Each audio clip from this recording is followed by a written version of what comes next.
Let's go!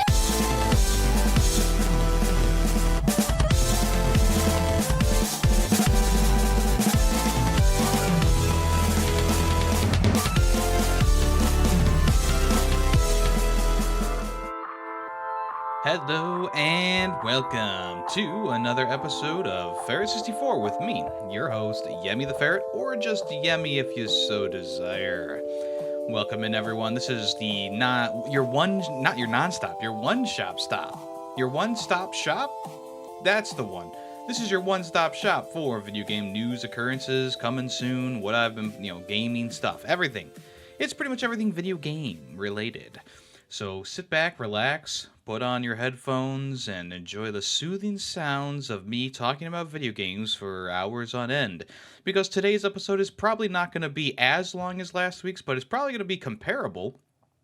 There's still a couple of shows that I gotta go over. I'm not going to go over the entirety of the Xbox Extended Showcase because I didn't really have enough new in there that I would say justified going over the entire thing. I did pick a few things, cherry picked a few things out of there, of course, but other than that, we got three shows to go over. One of them I missed last week for whatever reason, and then we got the normal stuff like what I've been playing, and the news and coming soon. So sit back, relax, put on your headphones, and enjoy as we start diving into what happened in gaming this week. Starting off with the first part of the show, which is what was announced at that gaming show.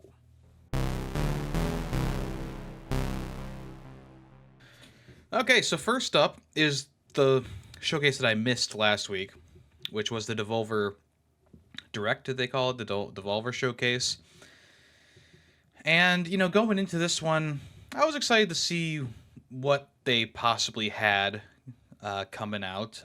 Maybe I would have liked to see a release date for some of their games that they announced last year or that we saw at PAX.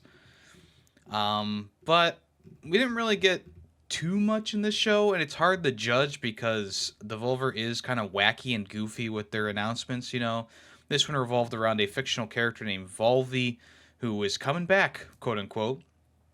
And Volve E can create any game that you desire by giving it a couple of prompts, right? So, they had a few people give prompts, and they showed off a trailer, and, what do you know? And then the entire, I would say, it felt like 5 to 10 minutes of the show was just like this skit where the creator of Volve E destroys Volve E, and that's it.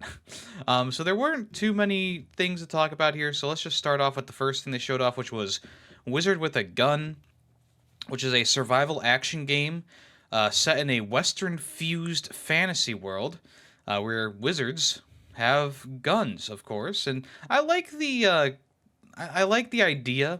I'm not sure I like the graphics or the gameplay that they showed off.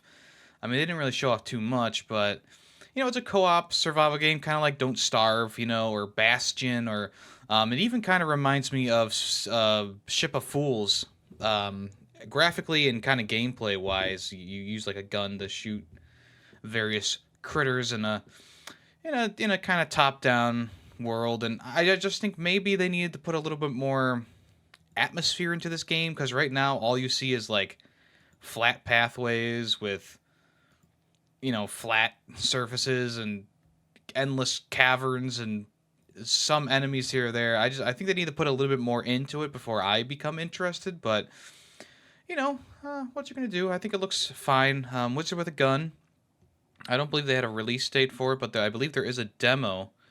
Single-player demo is available now on Steam if you want to check that out, and it is coming to all the different platforms: PlayStation, Xbox, PC. Not Switch, though, surprising. Switch is not on there yet. But as we know with that WrestleQuest game, Switch can sometimes come a little bit later once they push it through Nintendo, I guess. After that, we got a bit of a gameplay trailer for the Talos Principle. Graphically, it looks great. I think that the new world that they've created looks really interesting. Like I said before, I actually gotta play the Talos Principle 1. I always wanted to because I'm a pretty big fan of like Portal and stuff like that. And Talos Principle is kind of in the same vein as Portal, but it's much more complex and complicated, I would say. Portal, you can get through it with a couple of dumbasses like myself. Talos Principle seems to be much more hardcore, but this is coming in 2023. I think it looks pretty good graphically, gameplay wise. Looks like they've changed up a couple things, added in some new puzzle elements and stuff like that. So yeah, it will be interesting to see. And like I said, this is coming in 2023 across the board, except for no Nintendo on there again. So I don't know what's going on with Devolver and Nintendo, but they just aren't meshing right now, I guess. After that, a new game from Bennett Foddy, who made Getting Over It, a meme game, or actually, it was a pretty big game. It's a meme though, so whatever. Also from the creators of Ape Out is a game called Baby Steps. This is coming next year in 2024. Essentially, you play as like this dude who just doesn't want to get up off of his couch, I guess, and he's like transported to another world where he needs to like. It's almost like QWOP in a way where you use different keyboards or different button prompts to move your legs and stuff like that. So you're constantly going to be falling over and stuff like that, messing things up, sliding down and trying to do puzzly, platformer challenges. Obviously there's a bit of a bit of comedy in there, coming from the guy who made Getting Over It, who also spliced in a bit of weird comedy in there and stuff like that. you know I think that it's going to be an interesting game, to say the least. Graphically, it's not super impressive, but they're not going for that. They're going for more of like the comedic tone of having like a rough character animations, and it kind of reminds me of Getting Over in a 3D world. So yeah, if you like QWOP, you might want to check out this game, Baby Steps, coming in 2024, and right now it's only been confirmed for PlayStation 5 and PC so far. And then finally, Human Fall Flat 2 was announced, which was that was a pretty exciting thing. I thought that the first game was pretty fun. Lots of people love playing it. Human Fall Flat 2, they did not give like any specifics for release dates or anything like that, or platforms for that matter. But the CG trailer looked fine, so there's that. But yeah, that was the last announcement. So it was only 4 games technically announced at the or during the event. I know there was like a little pre-show that had a few things like Sludge Life 2 and stuff like that, but yeah, I mean, the show as a whole didn't really offer enough for me personally. And I mean, I hate to give them like a low score because there's a few people who are probably pretty excited about like this Wizard game, or you know CG trailer for Human Fall Flat. That those are pretty big, but it's not enough for me to get super hyped. I mean, the only thing that really interested me was the Talos Principle, and then Baby Steps kind of like caught my attention. But other than that, I wasn't really interested in anything else here. And it's hard to get excited. Like I said last week, it's hard to get excited for a CG trailer. Like, yeah, Human Fall Flat 2 is coming, awesome. But I don't see anything from it, so I'm not gonna be getting that excited. Last week a lot of people panned Fable for other reasons. My personal reason was that we didn't really see much of the gameplay, so it's hard for me to get excited about that. I don't care how the characters look. You can make the most disgusting character design ever, as long as the game's good. Who really cares? And the woman that's in the Fable trailer isn't really like, it's just a woman. Like, why do people care that much about having like attractive female characters? It's like you don't like, not every character is gonna be the girl from Lollipop Chainsaw. Okay, it's hard. I know it's hard to believe, but women and men both have blemishes. They're not always super ripped or muscly or have big sexual organs. Get over it. Just like Getting Over it. Play some Getting Over It to get over it. So as a whole, the Devolver digital direct, whatever you want to call it, with Volvi, he's back. He has an arm for gaming. Or a giant hand for gaming. It's getting a D. I'm sorry, Devolver. Usually I love your shows, and I think what you show off is really interesting. This one just did not do it for me. Moving right along to the Ubisoft Forward, which happened on Monday. Now, I got this wrong last week. The Ubisoft Forward and the Capcom Showcase were on the same day, on Monday. So that was my bad. I thought they were on separate days. The Capcom Showcase did close everything out, I'm pretty sure. But let's talk about the Ubisoft Forward, because I thought that the Ubisoft Forward was generally just a good time. I know there's a lot of people who don't like Ubisoft for various reasons. I get it, and most of the Ubisoft games that I've played, I've not like been super attached to, not since like Assassin's Creed Black Flag. But I'm still a fan of a couple of their franchises, like Assassin's Creed. So let's see what they showed off during this Forward. Just Dance 2024. Um, it's inevitable at this point that each year we'll be getting a new Just Dance, even though I thought that because of the live service stuff in the past Just Dance games that we wouldn't be getting Just Dance every year anymore, but it makes enough money, so you might as well. So this actually was the first thing they showed off, which was kind of funny in my opinion. Just Dance is the first. I mean, they had like a dance number and all that, so it was a big bombastic show. And for people who are fans of Just Dance, I guess you got your big show.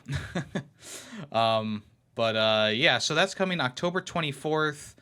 I don't think they've released the full song list yet, or maybe I didn't see it yet. But songs like "Flowers" from Miley Cyrus, "Titty Me Pregunto" from Bad Bunny, "How You Like That" from Blackpink, and "I Want to Dance with Somebody" by Whitney Houston. Of course, there's a lot more. There's 40 new songs coming. And there's also a Olympics esports event happening for Just Dance, which is kind of crazy too. After that, they got into the meat and bones of the showcase, which was Avatar: Frontiers of Pandora. A lot of people are wondering what this game was going to be. I was expecting a third-person adventure game, but it's actually first-person. And there's actually first-person shooter elements in the game as well. So you play as like a Navi, and of course I haven't seen any of the Avatar movies, so take whatever I'm saying with like I have baseline knowledge of this. You start as a Navi who is captured in early childhood, and you are trained as a soldier in like the army, the human army. So you learn how to shoot guns and do tactical stuff, and essentially for whatever reason, the humans are leaving and they're like, kill the Navi, and your teacher or whatever sacrifices themselves for you to escape, and you rediscover what it means to be Navi through water, sky, earth. It's all there. You use like a bow and arrow to shoot down quaptors and stuff like that. There's mechs, there's fauna and animal life that can attack you as well. And it looks fine. It's coming December 7th, which is a weird release date in my opinion. I know they probably want to pump this out as fast as they can to capitalize on the newest Avatar movie, but I wouldn't be surprised if they delayed it till next year, honestly. But yeah, it doesn't look amazing, but it looks fine. I think being a first person game is a little bit weird in my opinion. I feel like you should have a game, especially like this, as like a third person experience. But that's just me. Also, they revealed that the game will be co-op. You can play with up to one other friend in 2-player online co-op, which is kind of cool. After that, they had a little montage of X Defiant. The stream that I was watching at first, I accidentally had turned on the IGN stream instead of the Ubisoft one, which happens, The stream got muted, so the entire montage with whatever song was playing was completely muted. And so I moved over to the Ubisoft Forward official one, and that's where everything got better. But there's an open beta for X Defiant coming out on the 21st of June for all across the PlayStation, Xbox, and PC. The full release will be coming this summer. They also showed off that there's going to be obviously there's going to be a season pass, and there's going to be, a bunch of microtransactions in there as well. I believe this is a free-to-play game, if I'm not mistaken. But yeah, apparently, there's a Season 1 roadmap that they showed off. There's a beta coming on the 21st and the 23rd of June, or between the 21st and 23rd of June. And the full release is in summer. I mean, it looks fine. I'm not like... I don't know. If it's free to play, I'll probably try it out. If it's not free to play, I'm not going to be dropping money on a Ubisoft first-person shooter. But that's just me personally. All right. The Prince of Persia: The Lost Crown had a nice gameplay breakdown, and oh my gosh, if this didn't sell you on the game, then you gotta be a crazy person. Visually, it looks stunning, and they revealed that it is going to be a Metroidvania-style game. You're going to be getting abilities and stuff like that to work your way through the map. The rewind feature is back, so if you make a mistake, you can rewind and try again, just like in Sands of Time, right? That's the one that had the rewind feature. Larger-than-life bosses, some really cool enemy design. Looks like some nice comboing, and a parry system might be in there.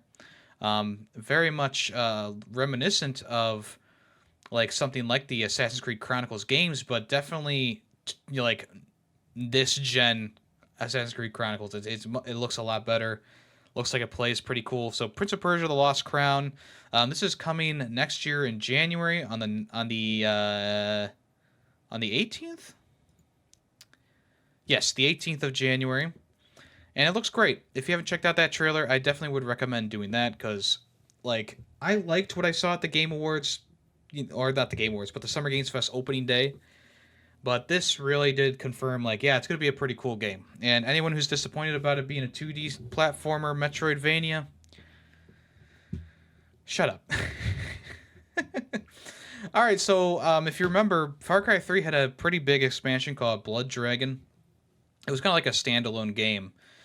They are making a Netflix anime based on Blood Dragon, which is kind of weird. It looks like it's going to be by the same studio, or maybe it's in the same style as the Cyberpunk one that came out. Maybe a little bit less quality-wise, it looks like. But it looks like they reference a lot of Ubisoft stuff. Like there's an Assassin's Creed reference and, whatever else you want to pick out of there. That's coming in fall 2023. Captain Laserhawk is an upcoming and Netflix anime series set in the futuristic and batshit crazy world. Expect plenty of Easter eggs, 90 throwbacks, and more. So if you want to check that out, it's on Netflix's YouTube channel. The Division Resurgence. For a while, I thought this was just an expansion for The Division. But apparently, The Division Resurgence is like an upcoming mobile game set in the Division universe. It kind of looked like a Just the Dark Zone kind of stuff. I will say they had Block Party playing. Their song Helicopter was playing, and that's always a bop. But the gameplay, knowing that it's a mobile game, I don't know. It looks like it's like it almost looks like it. Yeah, it looks like you're in the Dark Zone, and it looks like it's just like an extraction thing. It looks like it's a battle royale almost, maybe. But yeah, I don't know. I just this yeah, it looked like it was gonna be a brand new Division game. Because the CG trailer at the beginning was like really good looking, but then as soon as you got to the end, it started to look a little bit, like a mobile game, and then it finally was revealed like, yeah, it's a mobile game. And that's not to say that mobile games can't be good. That Assassin's Creed game coming out is probably going to be pretty cool. There's a lot of mobile games that I've been playing recently that have been fine. Like that Devolver Tumble game. I thought that was pretty fun. Sackboy kind of lost its spark for me, but whatever. So maybe this will be good, and maybe it'll be a good time. Probably not gonna try it out myself, but there you go. They said that there was an open beta or something like that. Pre-register now to unlock rewards in the game at launch. Never mind, just kidding. JK. Skull and Bones had a pretty fun sea shanty song, and there is a closed beta coming on the 25th of August. Now, they originally announced that it was going to be coming to the beta was going to be coming to all platforms, Xbox, PC, and PlayStation.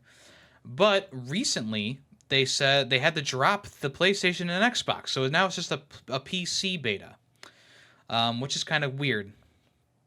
I think that the trailer itself was pretty fun. They made it look a lot like Assassin's Creed Black Flag, which I think is really the vibe that they're going for with these trailers after the kind of debacle that was their open world crafting and all that stuff. Like I think that maybe with the time that they gave themselves, they've stripped down some of those weird things, but who knows? It looks like it's just going to be a crazy ship battling game in the trailers, but it's going to have some weird wonky Ubisoft stuff in there.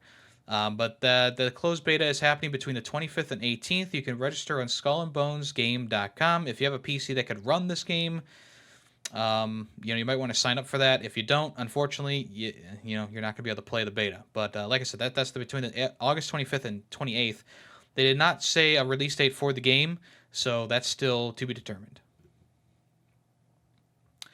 Here was an, I mean, not exciting, but it was kind of interesting. The Crew Motorfest is the next game coming in the Crew series. Looks pretty good, sounds pretty good. You know, these racing games, they need to have great graphics and great sound design because that's really the main crux of like why I would play a game like this. You know, I like racing games are fine, you know, they just don't keep my attention. But if you give me a nice environment and you give me really good soundtrack and some good, you know, sound design, then yeah, I'll probably hang out with it for a little while, you know, especially if I'm enjoying my time with it. So, they revealed that the open like there's two parts of the open world. One part is Hawaii, which is kind of cool. First time we've gone to Hawaii in a game with an open world. And then they also revealed that at night, kind of like Need for Speed Underground, you're going to be going to Japan, I think, and racing around at night. And there's also cars from all across the ages, like all the way back to the 50s and stuff like that, all the way up to new electric vehicles that are coming around today. And that game is going to release on the 14th of September. You can get the game 3 days early if you get the Gold or Ultimate edition of the game, and it's coming to all platforms except for Switch, even the last gen. But yeah, I think it looks fine, you know. And there is a closed beta between the 21st and 23rd of July if you want to give it a try. I think for a racing game, I thought it looked pretty cool. I like the idea of them going to Hawaii. You know, there's a lot of different stuff you can do in Hawaii, and then the nighttime stuff in like a Japan in a Neo Japan, kind of interesting too. So if you want to check it out, the Crew Motorfest. Then we got into the Assassin's Creed stuff. So they started off with the VR game called Assassin's Creed Nexus VR. This is going to be releasing on Meta Quest, so it's not coming to the PSVR yet, or the Steam Index, or whatever it's called now. But they did. I mean, they showed off like a bit of a CG trailer, like, hey, you know, you can kind of do the same sort of moves as the assassins. They also showed off that there's going to be at least three different um, eras to it. So you have Assassin's Creed 3 with Connor, Assassin's Creed Odyssey with Cassandra, and also Assassin's Creed 2 or Brotherhood or Revelations. Looks like 2 with Ezio. So it looks like you're going to be going through a couple of different eras and thwarting a devious plan. Yeah, it's kind of weird that it's only coming to MetaQuest as of right now, and I don't know if it's only coming to like the newer version of MetaQuest or it will be coming to the older one too. I'm not sure. I'm sure it will come to both, but it's releasing in the holiday season, so if you want to try it out, that's going to be coming later this year, it seems. After that, they showed off Assassin's Creed Codename Jade, which is the mobile version of Assassin's Creed that's going to be coming. They showed off the Terracotta Army and an assassin walking through it. And they showed off some lush and beautiful landscapes. My only hope, and yeah, I mean, the gameplay looks okay, you know. I'm not going to, I mean, they didn't really show too much, but it looks fine. You know, it looks like a 2023 mobile game, you know.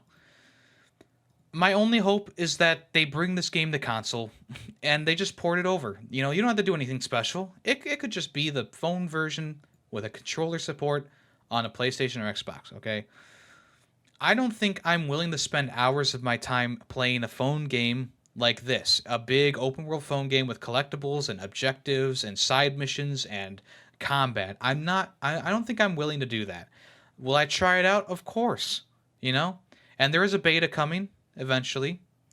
But yeah, I'm just like, I wish that this Jade game was, I mean, a game based in China, you know, was coming to PS5 or something like that, you know. And Assassin's Creed did this thing a while ago where they just had too many Assassin's Creed games coming out at the same time, you know, and they did that before. You know, it was a yearly thing. Then there was 2 games a year with Assassin's Creed Rogue and Unity, and it just kind of bankrupted them a little bit. You know, it starved them for new ideas, and hopefully we don't get that again. I mean, obviously these are 3 very different games that are coming out in the next year or so. But I do get a little bit of that in the back of my head, like, uh-oh, are we doing too much here, Ubisoft? I mean, are we gonna milk Assassin's Creed again, starting from ground zero with Mirage? I don't know. But Jade, for what it's worth, looks good for a phone game. And that's not a slight to phone games because there's a lot of phone games that can look exceptionally good. But for a phone game, from my perspective, it looks good. I'll try it out. I probably won't sink a lot of hours into it if it is like an open world game that is, I don't know. It's hard to say. But anyway, that'll be coming eventually. And then they also did a big gameplay walkthrough of an Assassin's Creed Mirage mission, which I loved. Like, say what you want about Ubisoft and how the Assassin's Creed series has gone.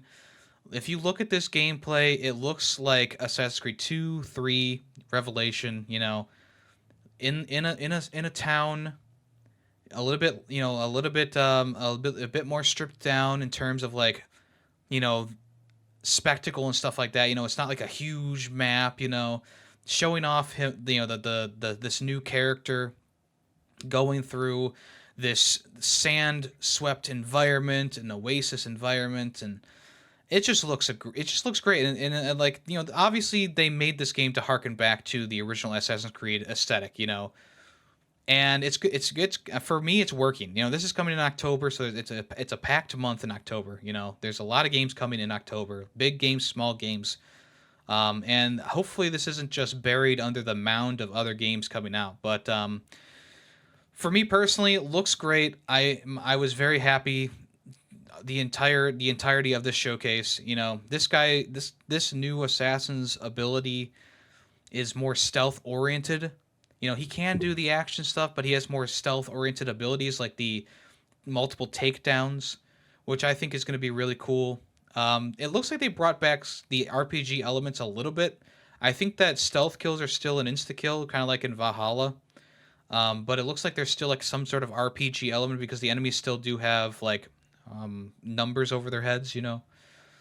But if if that's just for the main combat and stealth kills are still one hit kill on no matter what, I'll be very happy. And I am very happy with how the world looks and how the map looks and how the character is performing. I'm just, it puts a smile on my face. So we'll see how it actually runs and stuff like that when it finally comes out. But I am very excited, very interested, and I can't wait for October to come around because there's so many games, so many games. And then to top it all off, they showed off a Star Wars Outlaws, which is the new game that's going to be like an open world. They were like, it's like a Watch Dogs mixed with something else. I forget what they said, but it's and the open worlds of Watch Dog games aren't like amazing, but this looks like they've put a lot of time and care into it. There's like a wanted system too, like you can get bounties on you.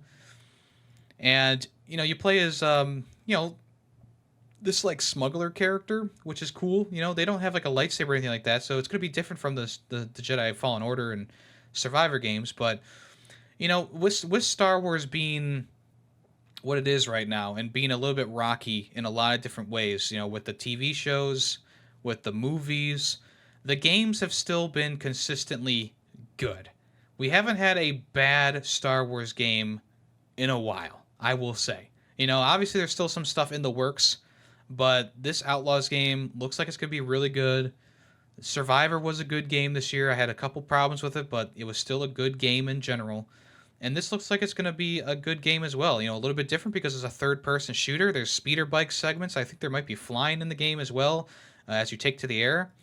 One of your sidekicks is a reprogrammed commando droid who has like a six-pack. He looks pretty cool. And you also have this little dog-like, cat-like creature that you can command, and it'll do stuff for you as well. So far, I like what I see.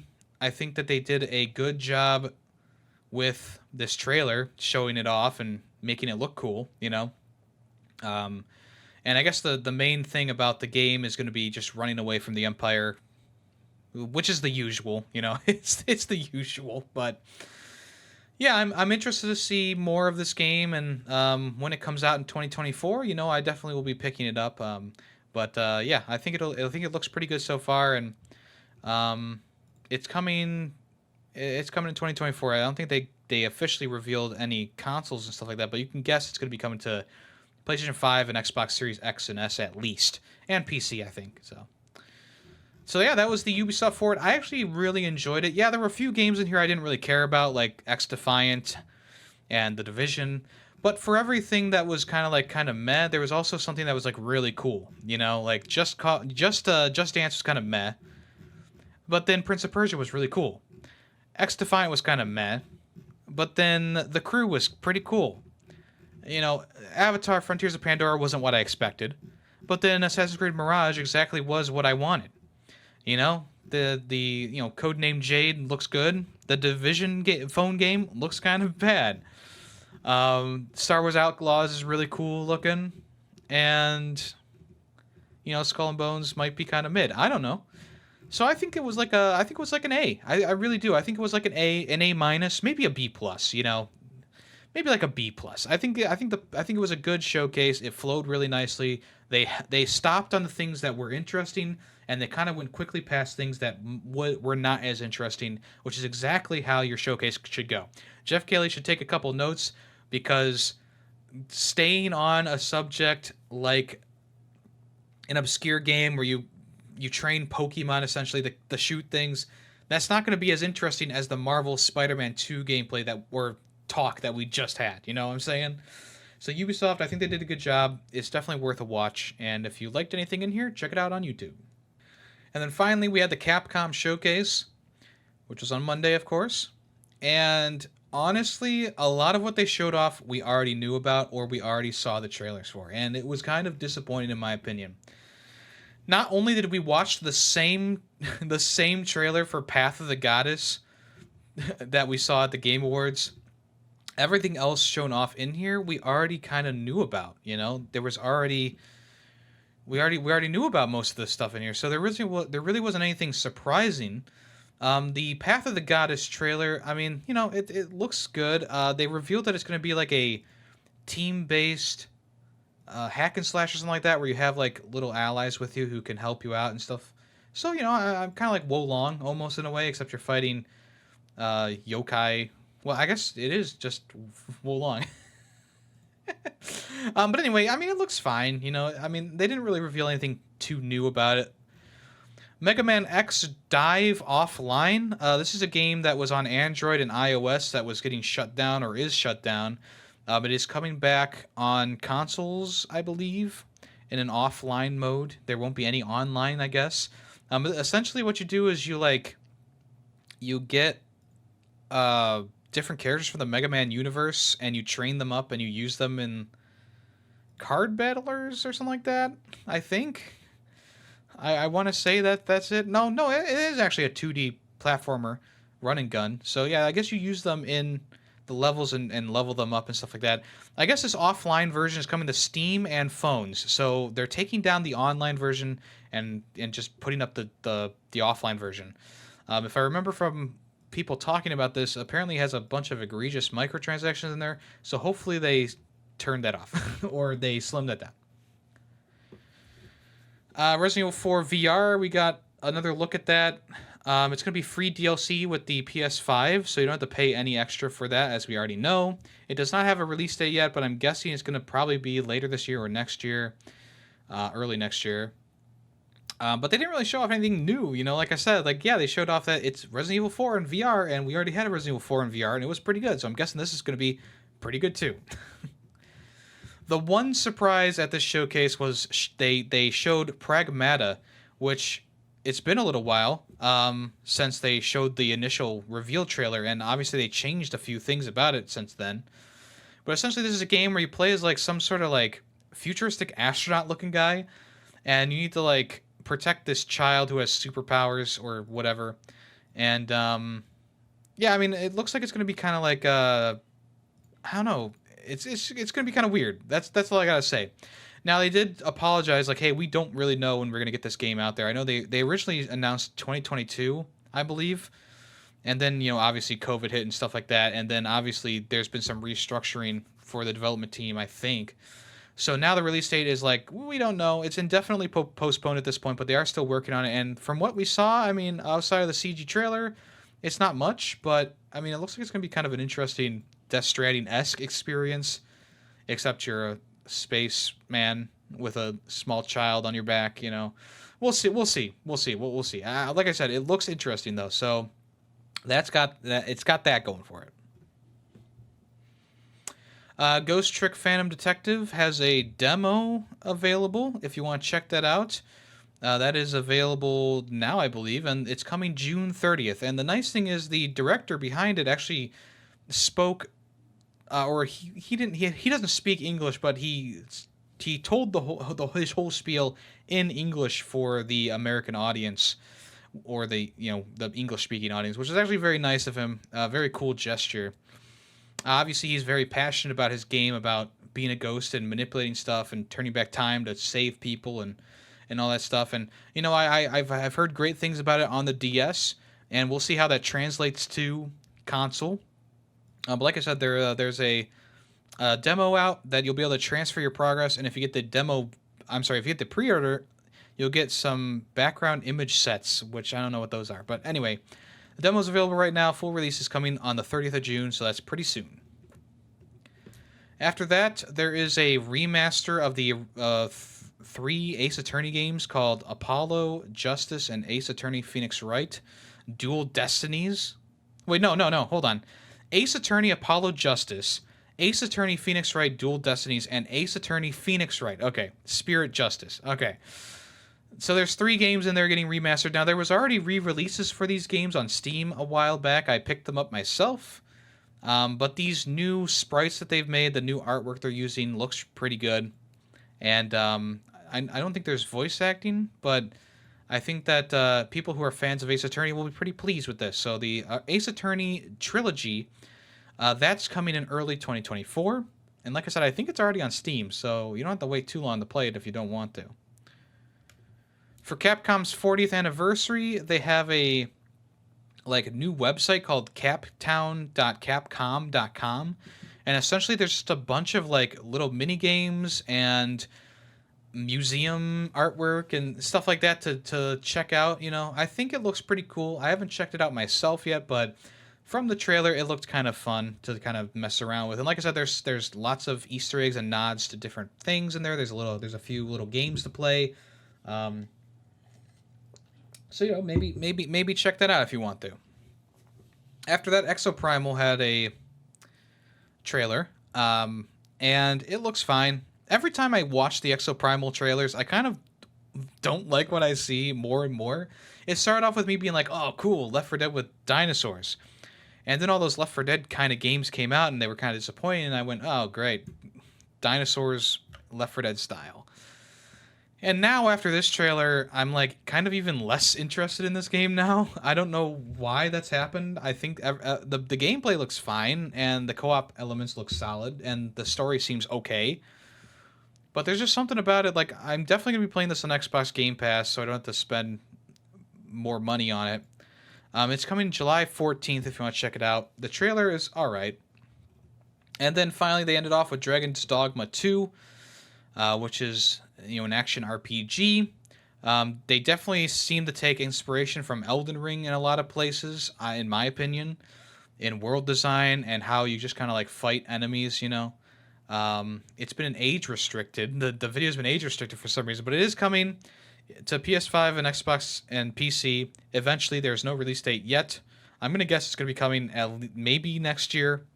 We'll see though. But the trailer looked good, and if you're a fan of Dragon's Dogma, you're probably going to be pretty happy with what you see. So all in all, Capcom's showcase was like a C or a C minus. Kind of ironic seeing as their Capcom with a C. But yeah, there just wasn't anything really new shown off here. Pragmata was really the only interesting thing. We already knew about Ghost Trick. We already have the Ace Attorney trilogy in other places. Resident Evil VR, we already knew that was coming. Mega Man X is not a new game. It's just a re-release. Path of the Goddess, it was the same trailer that we saw before with limited new information.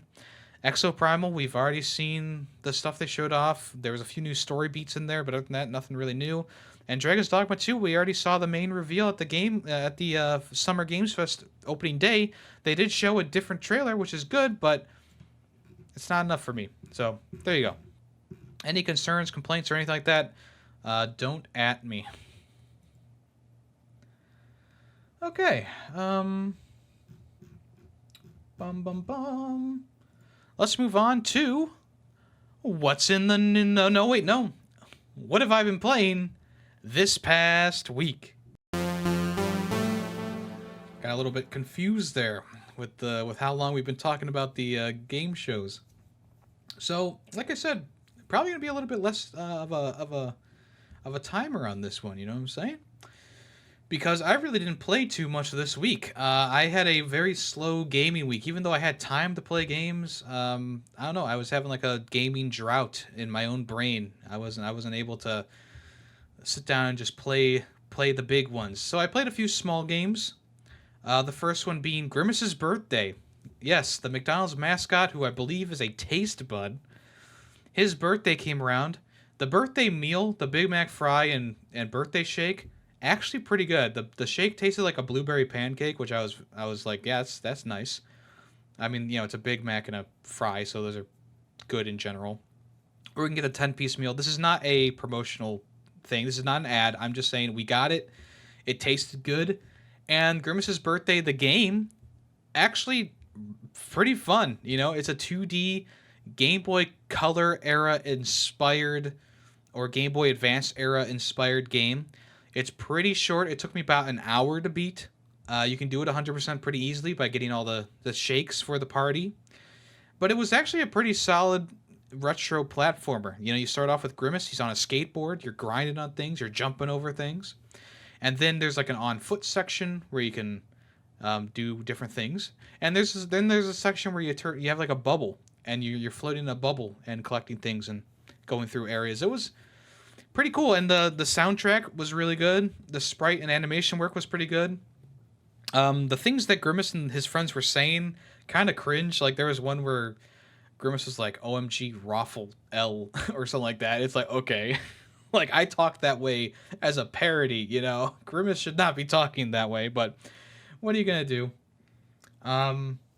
But yeah, I thought that in general, like for a free game that you can play on your phone or on your computer, it worked really well and played really smoothly. If you play it on the phone, it loads up like a Game Boy interface, a knockoff Game Boy interface, and it played pretty well.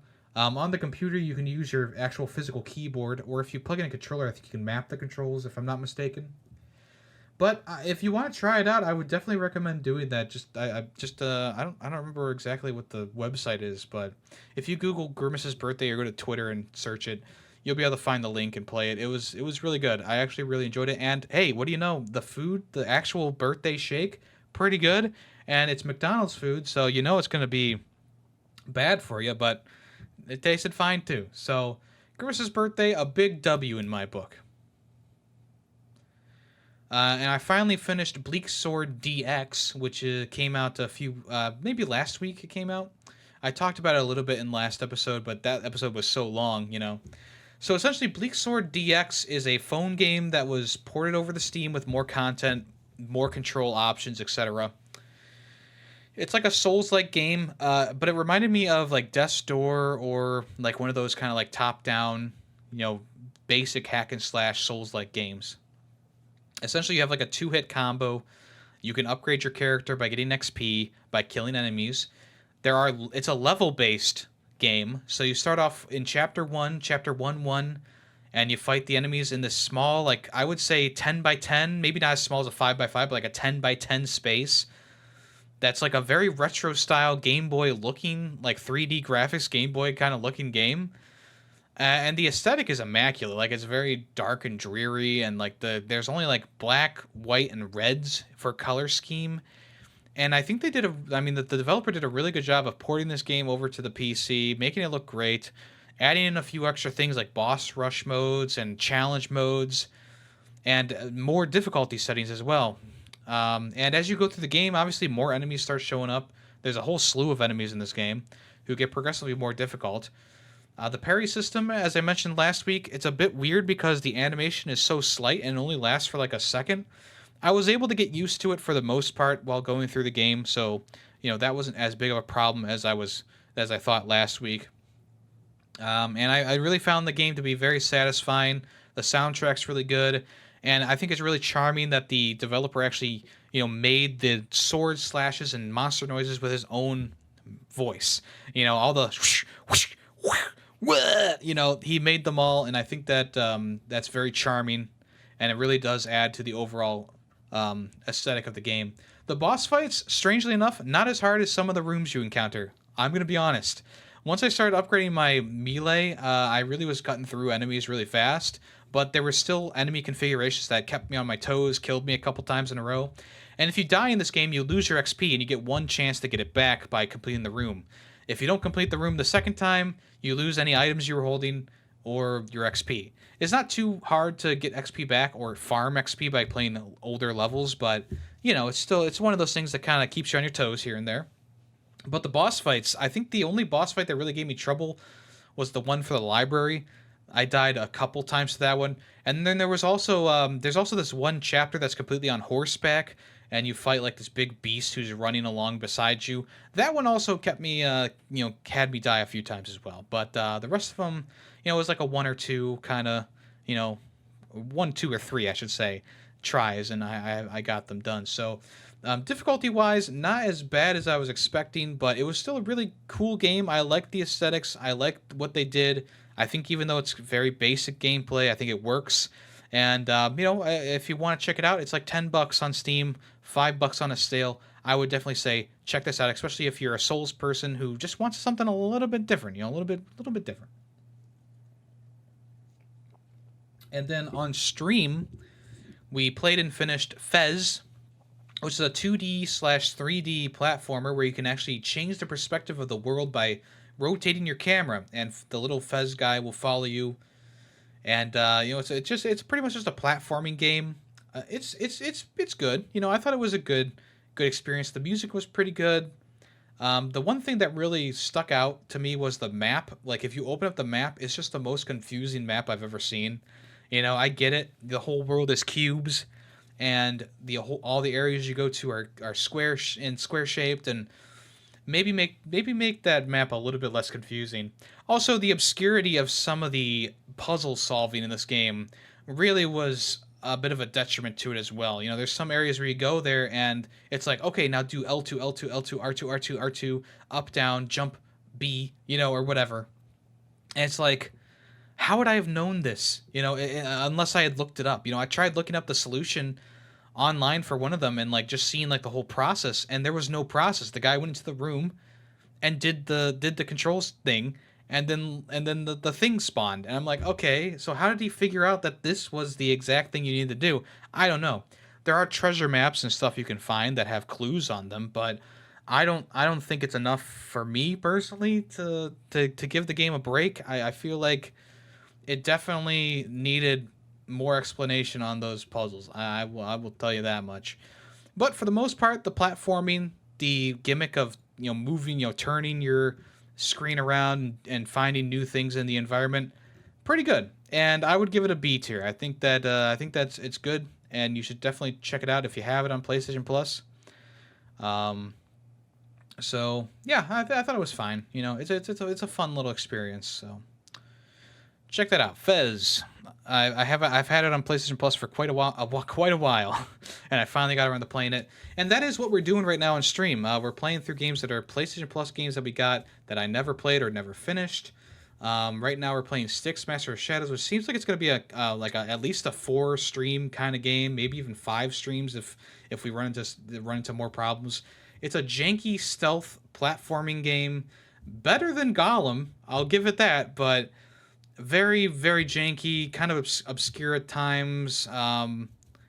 Hopefully we can start to pick up a pace with it, because we're about halfway through the game right now, and we played on Saturday and only got through 2 1/4 chapters, which for me personally, that's not a good time. Time frame. I should be getting through at least 3 chapters on a Saturday, of a game like this. And on the weekdays, like we got through 2 chapters. It's been a rough playthrough, but there's something about it that's keeping me going. There's something about it that I like. Maybe it's the aesthetic, maybe it's Styx the Goblin. Maybe I'm just a masochist. I don't know. Either way, we're still playing through that. So on Monday, we're gonna pick that back up, and we'll see how long it takes for us to beat it. And that's it for this week. I mean, I've played a couple of games here and there, like Street Fighter. I'm still getting through the story mode on that. I'm almost done. I'm on chapter 11 of 15, so, there you go. It's still pretty fun. I'm starting to get annoyed a little bit with the game just because it is a fighter game and it's not as clean cut as Mortal Kombat in my opinion. So, you know. But I met E Honda, who is my favorite character, and his moveset is exactly what I want it to be. So I've been using his moveset with my custom character. We played. I mean, Greedy and I have played a bit more NBA 2K. I've still lost every single time so far. It's been close though, so that's that. But yeah, Greedy's still a god at NBA. Played up. We've been playing played up out here and there. Not much else to report. It's been fun, And so yeah, right now I've been in a bit of a gaming drought though. Like some days I just don't want to play a game, or I'll stream and I'll be like, I'm done with gaming for today. But that's just how it goes sometimes for me. Sometimes I'll go through like a drought in a week and not play a lot, and then something will come out that I've been looking forward to, and I'll get back into it and I'll start completing games rapidly. So yeah, there you go. All right, let's move on to what's in the news. All right. So internally at Xbox, their development teams are no longer making games for the Xbox One. They have moved on, says Matt Booty, who is head of Xbox Game Studios. He's quoted as saying, "We've moved on to Gen 9. So even though I feel like Xbox Series S versions of games could probably run on the Xbox One, they have decided to cut the Xbox One development entirely. They will still keep up on games like Minecraft, which is obviously it's too big to fail. So games that were made for the Xbox One will still have support on them. But new games like Starfield, Forza, anything that's coming from Xbox internally will not get Xbox One development for it. So like I said, Minecraft is going to be pretty much the only thing that they're going to be, doing. And of course, the cloud-based gaming on Xbox One will still be available too, so that's a good thing. I mean, the Xbox One was the original iteration of the Xbox One was really bad. The disk drive failed almost constantly. It had the Kinect attached to it. It was awful. Their presentations were terrible. I mean, the things that they announced were bad. They focused too much on TV and streaming, It's like, this is a gaming console, right? Like, hello? The Xbox One had a very rough launch, and even into its lifespan, it just never picked up speed like the PlayStation 4 did. And the Xbox really did lose, at least. Maybe they didn't fail in the long run, but they did lose that console generation by far to PlayStation. And the Switch. So, with the Xbox One, it's a bittersweet kind of thing because, a lot of people still really enjoy the Xbox One, but objectively, the console was not that great, especially at the launch. It never had the exclusives that were system sellers, The one exclusive that I did buy the console for, which was Gears of War 4, was terrible. I hated it. And then when Gears of War 5 came around, they launched it on PC, so I didn't even need to buy an Xbox One. To play that. And yeah, I had two different versions of the Xbox One. The second one, which was like a white kind of slimmed down version, was actually a really good console, but they just didn't have any games that were like, I need to have the Xbox for this, And I think that's the main problem that they have with their current generation. Is like, yeah, the Xbox can play a lot of games. It runs pretty well. The Xbox Series S is a pretty good console for what it is. There's not been that one exclusive that's a huge system seller. Like PlayStation already has like God of War and Ratchet and Clank and all these other games that are coming out exclusive to it and PC. And the Xbox it doesn't have any exclusives that really make your eyes pop out of your head. Like maybe Starfield, obviously. Starfield would probably be one that you want to get an Xbox for, but they're also launching on PC. So it's like, okay, well, if I have a high-end PC, I don't need an Xbox, So yeah, RIP Xbox One from Microsoft themselves. I'm sure. It's going to still be supported for a while. Just Dance is coming to it. A bunch of Ubisoft games are coming to it. I saw there's still a bunch of indie developers who will develop for it. So it's not going to be completely dead, but it's probably not going to be supported for too much longer. Just like the PlayStation 4 is being phased out as well by PlayStation. I don't see studio still publishing games on the older consoles for too much longer, but we'll see. We'll see. Talking about Xbox, and I believe other places as well, Soul Calibur 5 is officially being delisted across the board on digital storefronts. Now, I don't know if this is because of a licensing issue or something like that. Maybe with the special character that was in the game. I don't remember who it was. I think it was Geralt, actually, in Soul Calibur 5. But yeah, Soul Calibur 5 is being taken down from Xbox storefronts on June 19th. I'm sure other storefronts as well, like Steam and PlayStation, along with all of the DLC. Now, you can still buy the game physically if you want for the Xbox, PlayStation 4, and I guess as of right now, Steam, I think. But once it's delisted and the DLC is gone, then boom, bada bing, there'll be no other way to play it other than physically. So the game originally launched on PlayStation 3 and Xbox 360. I believe the DLC is also stuck on those platforms as well, and you were able to play it with backwards compatibility on the Xbox One and Series X and S. So if you buy it physically and you want the DLC, I don't think there's like a digital deluxe edition or anything like that. So you have to buy the DLC with 70 pieces of DLC, which you have to purchase.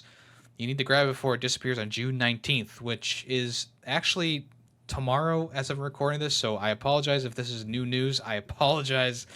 But yeah, Soul Calibur 5 being taken offline, but you can still grab physical versions from like eBay and Amazon for pretty cheap, I believe, if you want to check that out.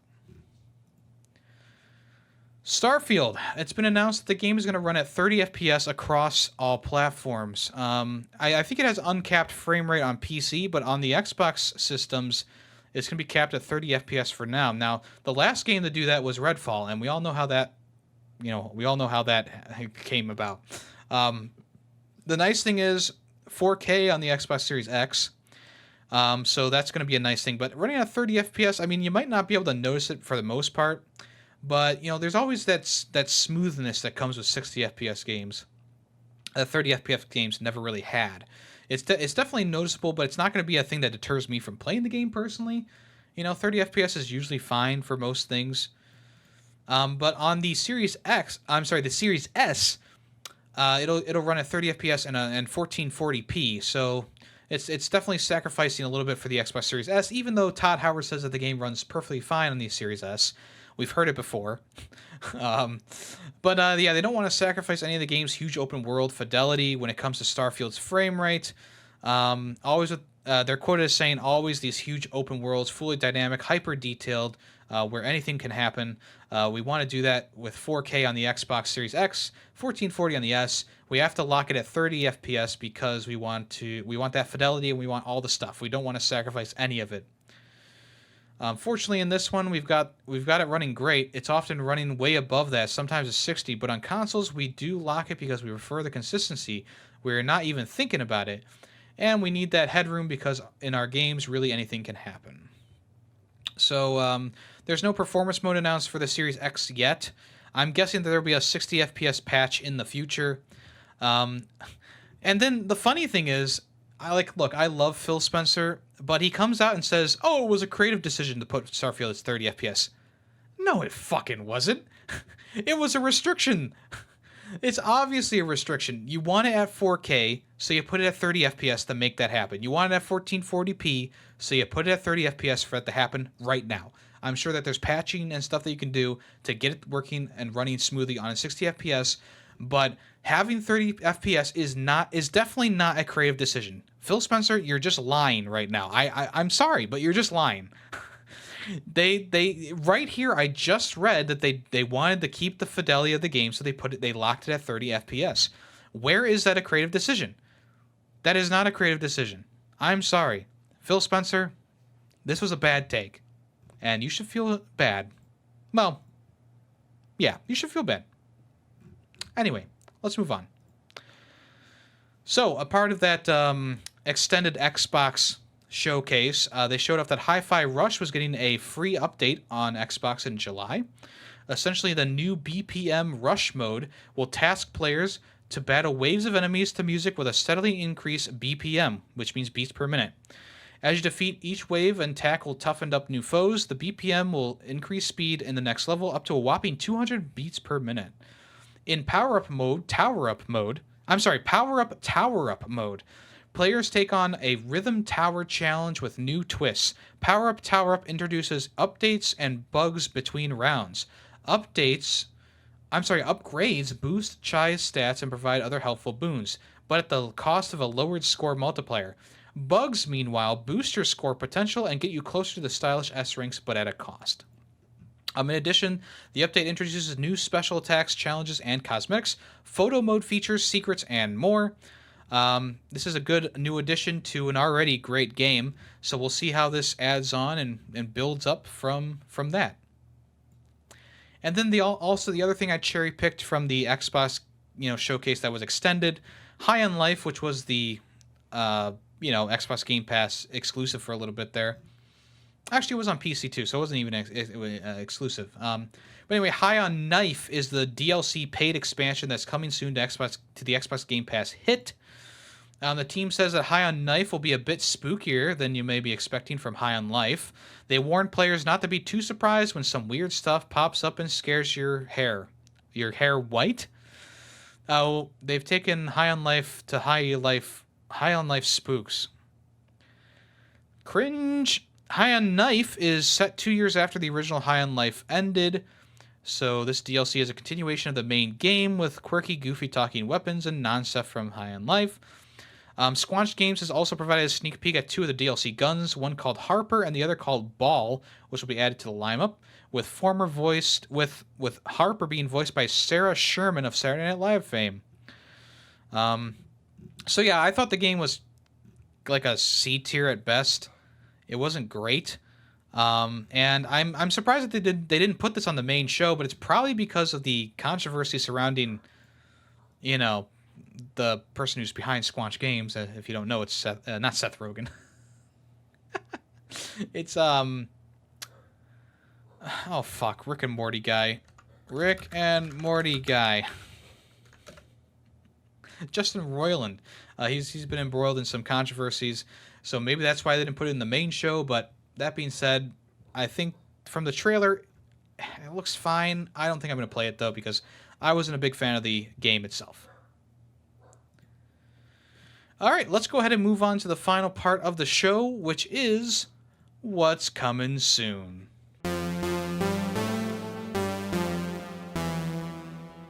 Okay, Final Fantasy XVI was originally going to ship with 2 discs. That's right, just like Final Fantasy Rebirth is doing now, Final Fantasy XVI was originally supposed to ship with 2 discs. Now, speaking to Famitsu, Naoki Yoshida said that the publisher was preparing to ship the game on 2 discs, but ultimately the team decided to bring the file size down and save manufacturing costs. This was a last-minute compression job, which will prove a positive for digital downloaders who have to download less. But this means that there's less data to be pulled from the disc. Now, Red Dead Redemption 2 was also shipped on 2 discs at one point, and I believe disc 1 was literally just a startup disc with a little bit of data on it. I'm wondering if the same thing was going to be for this too. Like you would download all the stuff onto your console from the second disc and use the first disc as like a baseline thing. I don't know. But it's nice that we're not getting 2 Blu-ray discs in this one.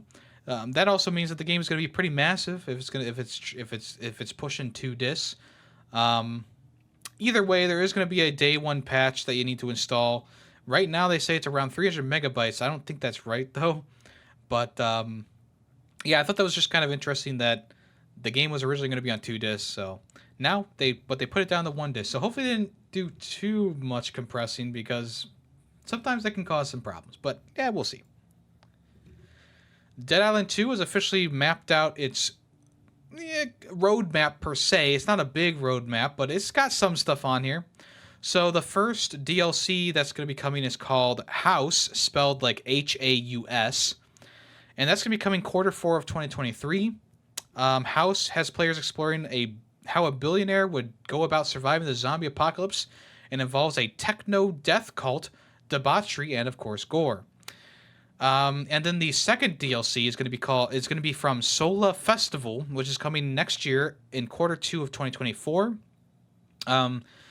LA's various partygoers attempt to save the planet at the Sola Festival, an eco-friendly rave featuring some decidedly unfriendly attendees. So, essentially, this is going to be a big, Woodstock type event or something like that. A big event with probably with multiple stages and stuff like that. Sounds like it's going to be pretty cool. So there's no official release date for either of these yet, but they are coming soon-ish. And I've been waiting for some DLC for this game because the base game, I love Dead Island 2. I think it's a great game. Yeah, sure, it has a few problems here or there, a few hiccups, but I think for the most part, it was a great time. So yeah, definitely would love to see more Dead Island 2. And of course, there are some cosmetic items that you can get here and there that they've released in small little batches. So if you want to check those out, those are available now. But yeah, the big DLC is coming later this year. You know what? This is also from the Xbox Extended Showcase. Phasmophobia is coming to multiple platforms in August of 2023. So Phasmophobia was just on PC for quite some time now, since before COVID or during COVID, but now it's going to be coming to the Xbox, the PlayStation VR, and Steam. So in a blurb, they said Phasmophobia is a 4-player online co-op psychological horror game. You and your team of paranormal investigators will enter haunted locations filled with paranormal activity and try and gather as much evidence as you can. Use your ghost hunting equipment to find and record evidence and sell on the ghost removal team. So yeah, it hasn't been announced for Xbox Game Pass, but it is coming to Xbox. There are over 450,000 positive reviews for the Steam version of the game, so hopefully the console version is also pretty fun, and hopefully there's some crossplay in there. I think crossplay would be a big bonus for a game like this that's been around on Steam for so long, So there you go. That's coming soon.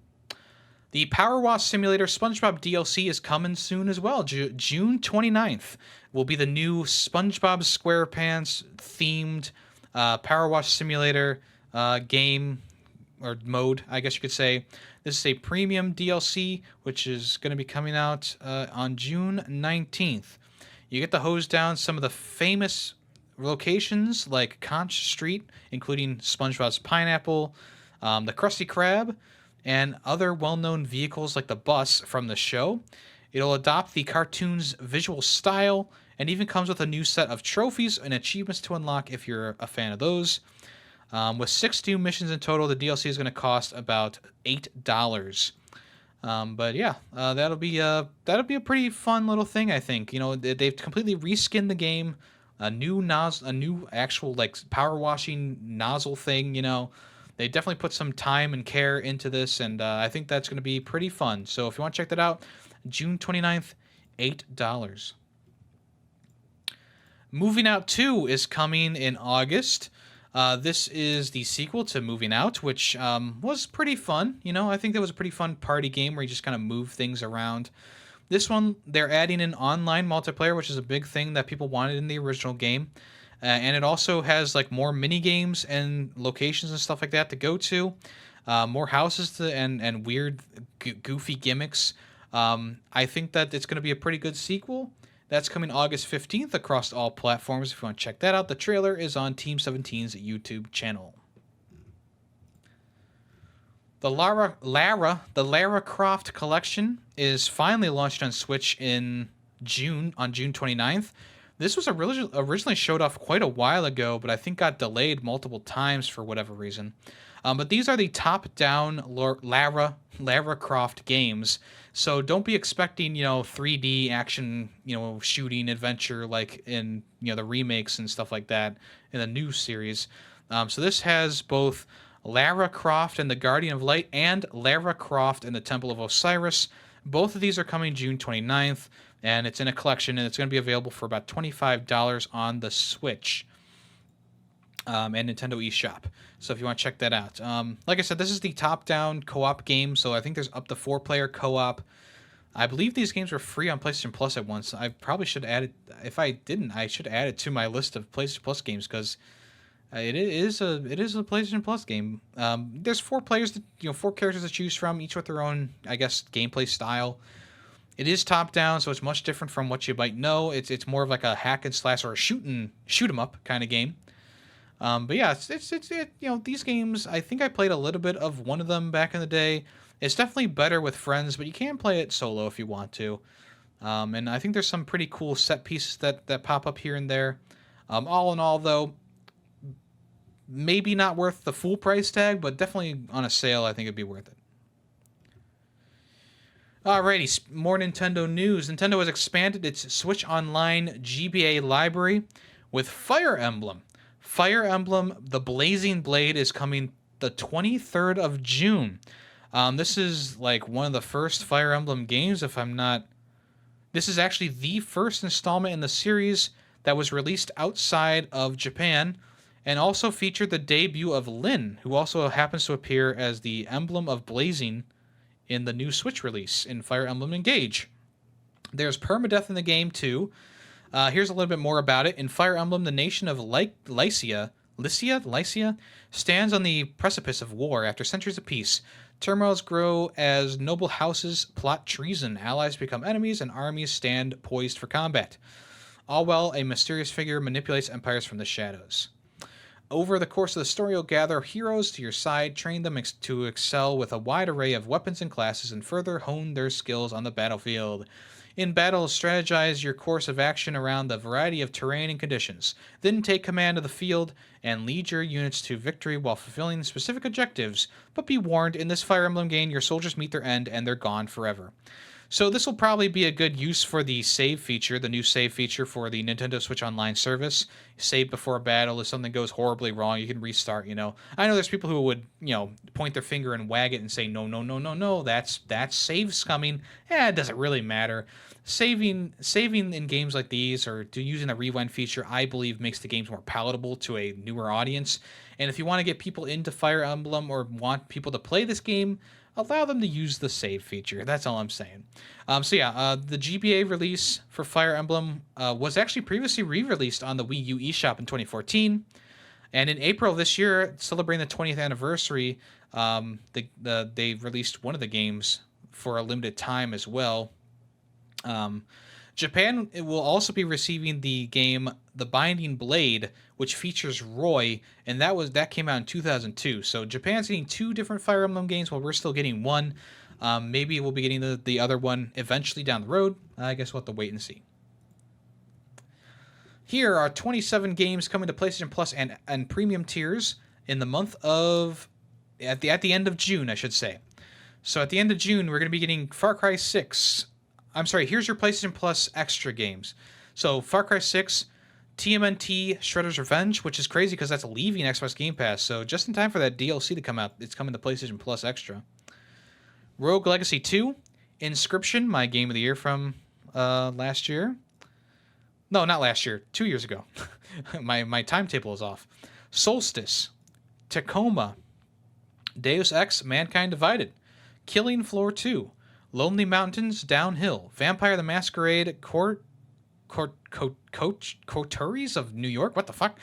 100 Days Wine Making Simulator, A Hat in Time, Carto, Forager, Dodgeball Academia, The Wild at Heart, Redout 2, Thief, MX vs. ATV Legends, Paw Patrol Mighty Pups Save Adventure Bay, My Friend Peppa Pig, DC League of Super Pets, The Adventures of Crypto and Ace, the Talos Principle Deluxe Edition, and Elex 2. And then for your premium tiers, we're getting one PSP game called Killzone Liberation, which I think people are pretty excited for. Worms and Herc's Adventures that was available on the PS1. So yeah, a lot of good games being added here. Can't complain about that. Far Cry 6 being probably the biggest one, even though it was kind of mediocre in my opinion. Still the biggest game on the list here, with Shredder's Revenge and Rogue Legacy 2 and Inscription being below that. Killing Floor 2 is a good time. I got the platinum on that a long time ago. A Hat in Time, great platformer there. Forager, pretty good like top-down perspective kind of game. Thief, mediocre, definitely was not good. My Friend Peppa Pig, pretty bad kids game, but kids might like it if they like Peppa Pig. Talos Principle Deluxe Edition, good time to play that right before the new game comes out, so there you go. And like I said, that Killzone Liberation game, I believe a lot of people are excited for that. I believe that one Our people has a lot of fans. And finally for today, here are some of the games coming to Xbox Game Pass in July that we know of so far. So Sword and Fairy 7. Sword and Fairy 7 is coming on July 6th. Exoprimal on July 14th. Tectonica on July 18th. The Wandering Village on July 20th. And Venba on July 31st, which is that cooking game that they showed off a couple times during Summer Games Fest. So all these games will be coming to Game Pass in July, if you want to check any of those out. I'm sure there'll be some more added in there as we go, and I'll update you if more do start to come around. But there you go. Thank you so much for listening to this episode of the Ferret 64 podcast. This one was more of a average length, I would say. There were a couple. There were the shows that came out later in the Summer Games Fest range definitely had less announced, which made them go a little bit faster. So that was nice. So this one not as long as last week's, not as long by a long shot, I should say. So there you go. Thank you, everyone who came around and listened to this episode of the podcast. Do appreciate that. Right now on Twitch, we're streaming Sticks, and we're doing a special June Plus, and we're continuing into July Plus contest or a little thing where a wheel decides what game we play next from the PS Plus repertoire, which has been really fun so far. It really has been a good time so far. Even though Sticks has been a bad game so far, it's still been fun to spin the wheel, see what we get, you know? And we will be continuing that into July, like I said. And so the competition is still going. And if you want to join, you can still join. It might be a little bit late, but you can still join and have fun and join in on the competition if you so desire. All right. Let's go ahead and let's play Guess That Song. Why don't I have this down yet? Guess That Song. What's that song? So I'm going to play a clip of a song here, a couple seconds. The first person to guess the song correctly will win a super reaction. And just as a refresher, I want the name of the song and the game. I don't need the artist or the person who composed it, but the name of the game and the song name is fine by me. If you get it close, I usually allow people to get close titles and stuff like that. So if you don't know it exactly, but you know what it's from, or you know kind of the main gist of it, I'll probably give you the win there. So anyway, without further ado, what is that song? Play it right now.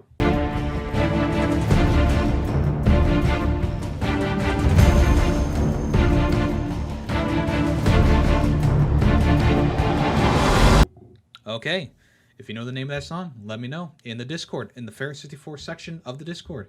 The first person to get it right gets a free super reaction.